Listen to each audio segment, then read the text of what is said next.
Hi friends, I am Jagdish Khobragade, faculty at School of Law, Dr. Hari Singh Gaur Vishwavidyalaya, Sagar, Madhya Pradesh. Today we are going to discuss about history of criminal law in India. Under this lecture, we are going to discuss the following modules. Module 1, Introduction. Module 2, Origin of criminal law. Module 3, Criminal law in ancient India. Module 4, Criminal law in modern India. And lastly, followed by conclusion.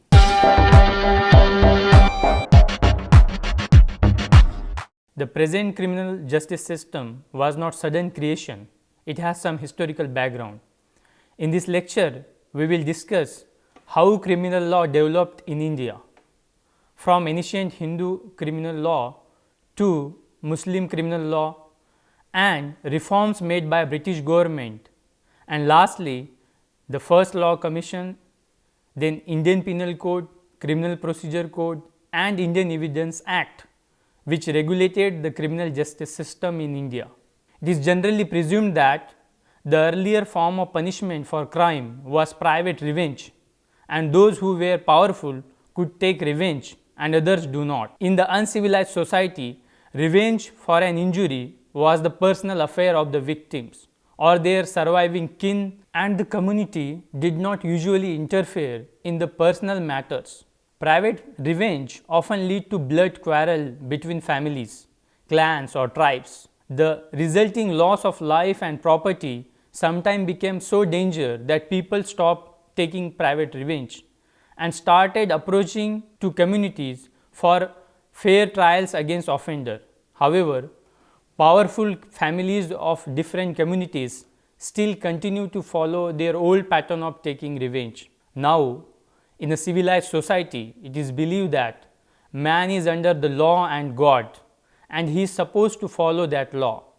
A crime is an offense against the state and human body.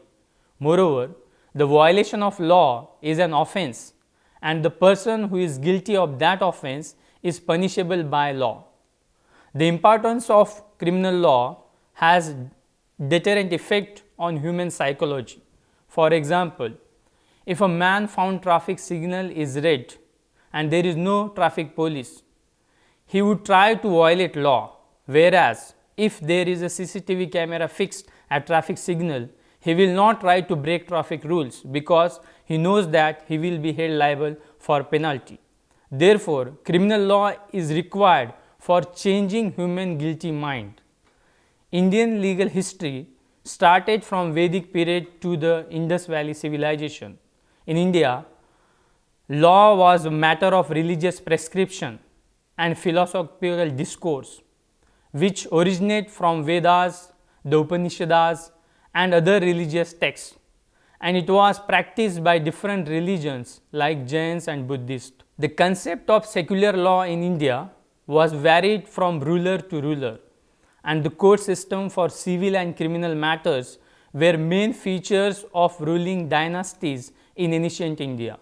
It is believed that excellent secular court system existed under the Maurya's empire and the Mughals, which later gave way to current common laws system in India. Therefore, in short, one can say that the criminal law in India has three main periods, that is Hindu criminal law, then the Muslim criminal law, and lastly the English criminal law in India.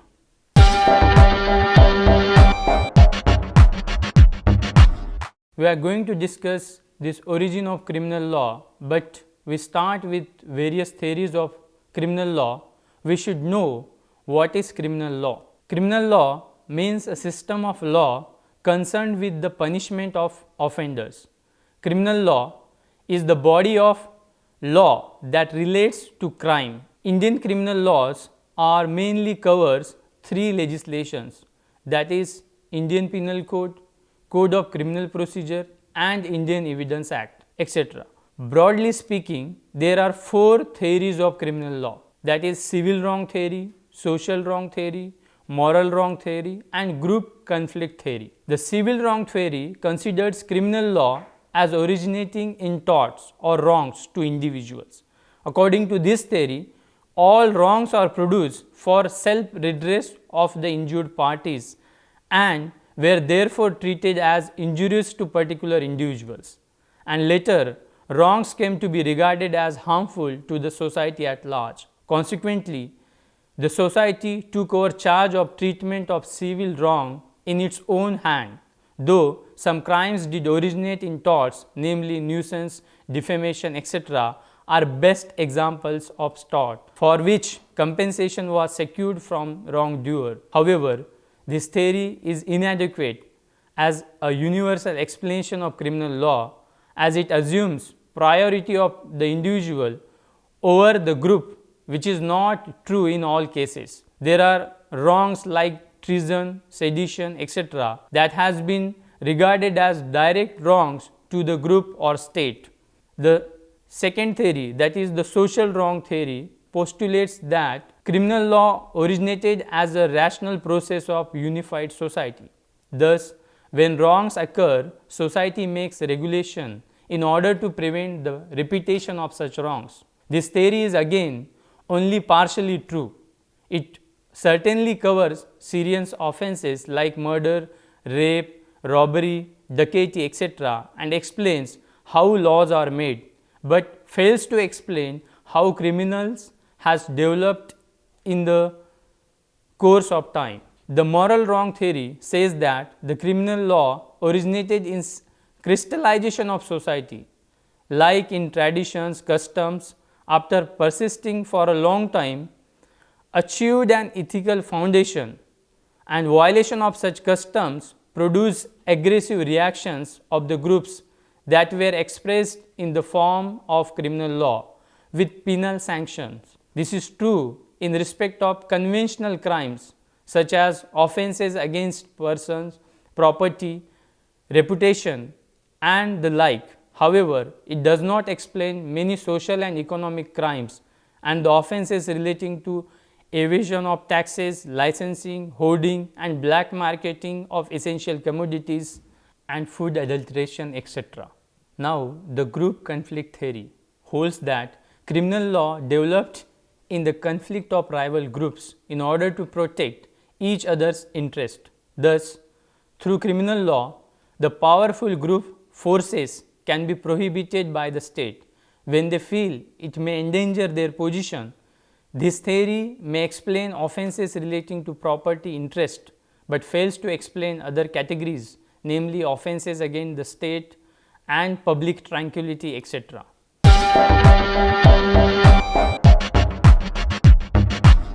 We will discuss criminal law in ancient India, that is Hindu period, which provides Arthashastra, Manusmriti, and Yajnavalkya Smriti are the main three leading law codes of ancient India.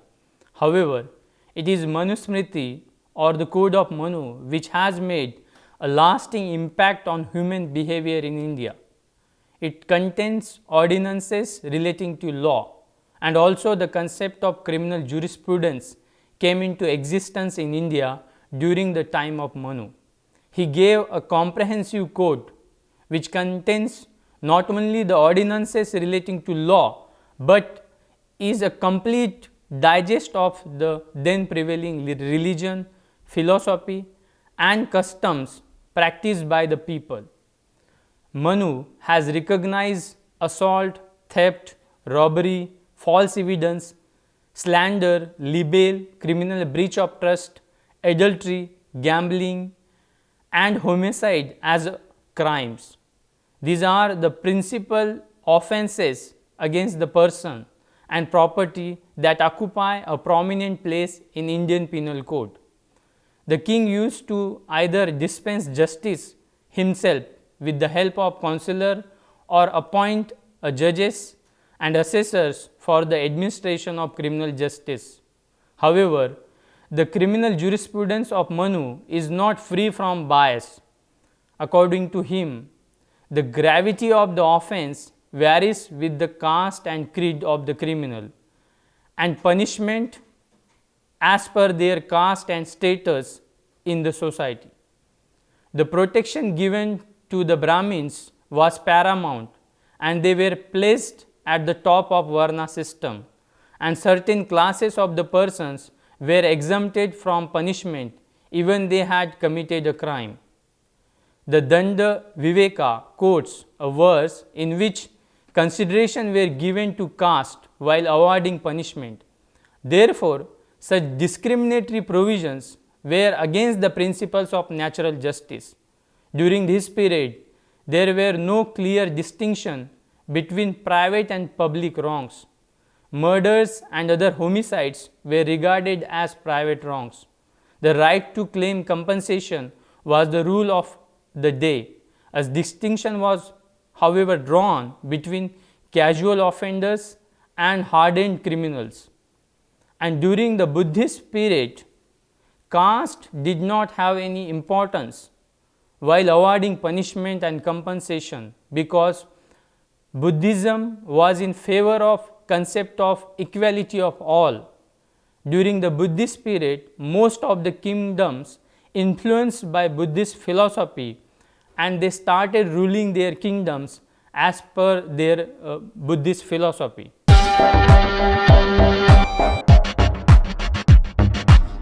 Now, under Mohammedan criminal law, Manu's code was continued in India till the Mohammedan rules were established, and then the people were forced to criminal jurisprudence of Muslims. The Muslim legal system had its origin in the Quran, which is said to have been revealed by the God to the Prophet Muhammad. The development of the criminal justice system under the Mughals can be divided into three periods. First, the period preceding the regime of Akbar. Second, the period comprising the regime of Akbar. And last, until the advent of British rule in India. Generally, the Muslim law of the Shariat was considered supreme over all persons and causes.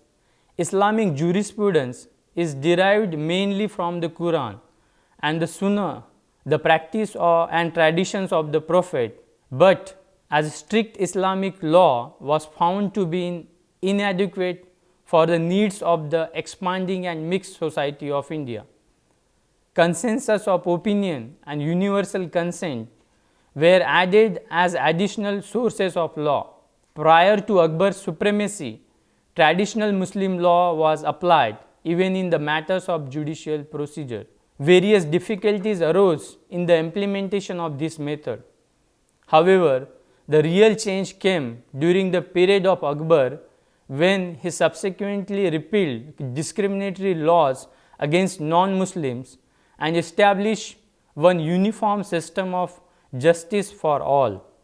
However, strict Islamic law came to an end in the 18th century after the arrival of the British in India.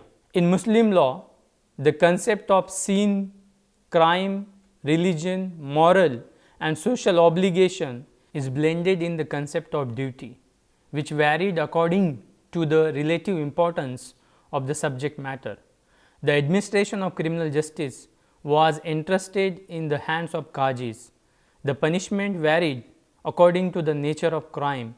Broadly speaking, the punishment was fourfold, namely kisa or retaliation, or diyut or blood money, had or fixed punishment, and tazir or sasa, discretionary or exemplary punishment. However, the notions of qazis about crime were not fixed and different according to the purse and power of the culprit. As a result, there was no uniformity in the administration of criminal justice system during the Muslim rule in India, and it was in a most chaotic state.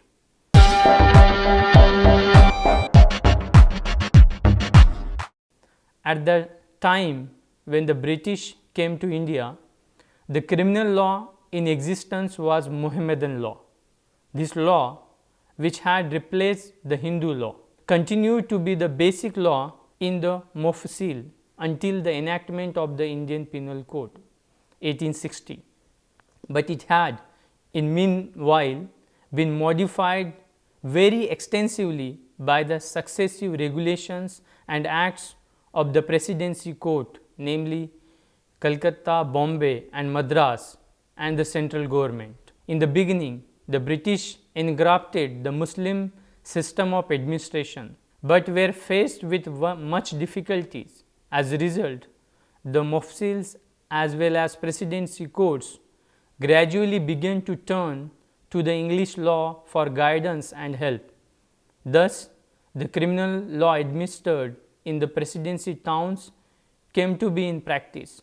In Bombay, Portuguese law was first replaced the Mohammedan law, then followed the British Company's law of 1670, and from that time the English criminal law was applied until under a charter of 14 September 1726, where the mayor's courts was set up and the criminal law of England was authoritatively administered in that presidency. In Madras and Calcutta, criminal law jurisdiction was originally exercised over the Indian inhabitants through the courts of the East India Company in its capacity as Zamindar. Apparently, English criminal law was applied more and more extensively in these courts as time went on, though in those towns there was no definite substitution of that law for the Mohammedan criminal law. In 1726, mayor's courts were established in Madras and Calcutta under the same charter as that which set up the similar court in Bombay. However, in adopting the British system, each of the presidency courts, namely Bombay, Madras and Calcutta, followed an independent course of its own action. The first major attempt to reform the criminal justice system was made after passing of the regulation, that is Regulating Act 1773, under which new courts were set up in each district. A criminal court, that is Faujdari Adalat, was set up. The Regulating Act 1773 authorized the Crown to establish a Supreme Court at Calcutta, consisting of a Chief Justice and 3 other judges. The court was to have power to hear and determine all complaints against any British subjects residing in Bengal, Bihar and Orissa for any crimes, misdemeanors or oppression committed by them. Supreme Courts, similar in all respect to the Supreme Court of Calcutta, were also established in Madras in 1800 and in Bombay in 1823. However, this reform in the administration of criminal justice leads to a problem. The British on these courts began gradually to refer and to rely upon English law of crimes, while the criminal courts in the presidency towns were obliged to follow their own system of law. Such a practice obviously resulted into a non-uniform law of crimes. The result was a disordered and contradictory decisions on similar points. The regulations passed by different presidencies differed widely in their scope and content in different provisions. For instance, in the Bengal presidency, serious forgeries were punishment with imprisonment for a term, double the term fixed for perjury, whereas in the Bombay presidency, perjury was punishable with imprisonment for a term, double the term fixed for the most aggravated forgeries. Likewise, in the Madras presidency, the two offences were exactly on the same footing. There was a utter disorder and confusion in the administration of criminal justice system. Therefore, to regularize the legal system in the then British India, the Governor General of India in Council, by virtue of the authority vested in him under section 53 of the Government of India Act 1833, appointed the Indian Law Commissioners.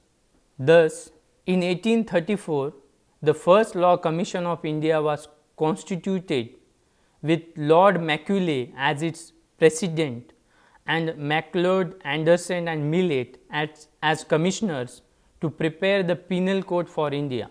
The commission submitted a draft code on October 14, 1837, which circulated for ascertaining views of judges and law advisors. In 1845, the second law commission was constituted as the term of the first commission expired with the same members, which submitted its report in two parts on 1846 and the other in 1847. The draft code again underwent a detailed revision by other experts. Finally, this draft was passed and received assent of the Governor General in Council on October 6, 1860, and the Indian Penal Code came into force on January 1, 1862.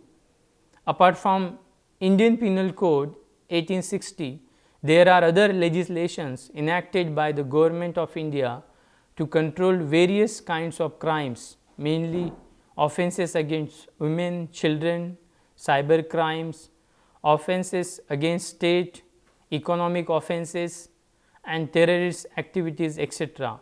In India, Criminal Procedure Code 1973 is the mechanism available which provides procedure of criminal justice system. This code came into force on April 1, 1974. This contains various provisions to expedite the judicial process, to stop misuse of power and provides legal aid to the poor.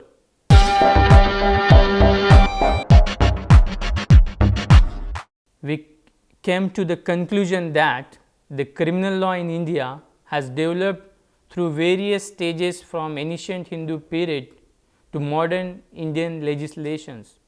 Despite of their self-interest of British government in making Indian legislation, their role is unforgettable because they enacted best statutes like Indian Penal Code, Indian Evidence Act, which has still importance in criminal justice system. The history of criminal law shows importance of law for any civilized society, and to control human behavior, criminal law is required, and to maintain law and order, it is the primary duty of the state to apply criminal law. It means to run a good administration, there should be good criminal law.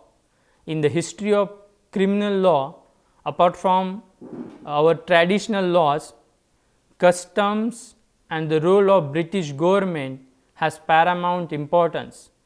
The total scenario of Indian criminal justice system has been changed from the age-old laws to egalitarian criminal justice system, because in the present system every criminal has an opportunity to say his words in the criminal law, and it is said that unless the person found guilty, he is presumed to be innocent.